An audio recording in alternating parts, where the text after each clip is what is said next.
টিএসসিতে Argentina সমর্থকদের উল্লাস আপনাদেরকে দেখানোর চেষ্টা করব। তারা আর্জেন্টিনার সমর্থক যারা রয়েছেন তারা শেষ পর্যন্ত খেলাটি দেখে অনেক উল্লাসে হেঁটে উঠতেছেন, তারা এনজয় করতেছেন। এনজয় করে টিএসসির থেকে বিদায় নেবে, তারা এখান থেকে চলে যাবে অবশ্যই শেষের দিকে। খেলা আপনাদেরকে দেখানোর চেষ্টা করতেছি টিএসসি আর্জেন্টিনা সমর্থকদের আনন্দ উল্লাস কীভাবে উদযাপন করে সেটা দেখানোর চেষ্টা করতেছি, আপনারা সাথে থাকবেন। খেলা শেষ করে আমরা যারা ব্যারিকেডের ভিতরে আছি আমরা সবার শেষে বেরোবো। খেলা শেষ করে আমরা যারা ব্যারিকেডের ভিতরে আছি আমরা সবার শেষে বেরোবো। আপনারা যারা চেয়ারের উপরে উঠেছেন প্লিজ নেমে পড়ুন। সবাইকে চেয়ার থেকে নামতে হবে, সবাইকে চেয়ার থেকে নামতে হবে। আমাদের চেয়ার থেকে সবাইকে নামতে হবে। যারা চেয়ারের উপর উঠে লাফালাফি করছেন সবাইকে নামতে হবে।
সুন্দর হয়েছে, অনেক ভালো হয়েছে।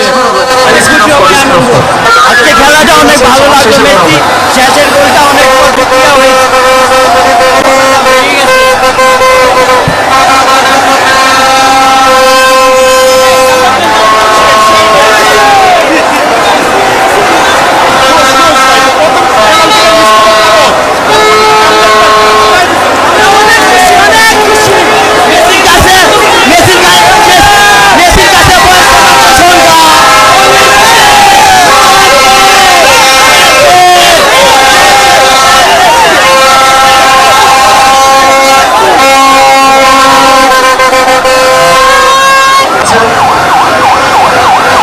সবার শেষে বের হবে।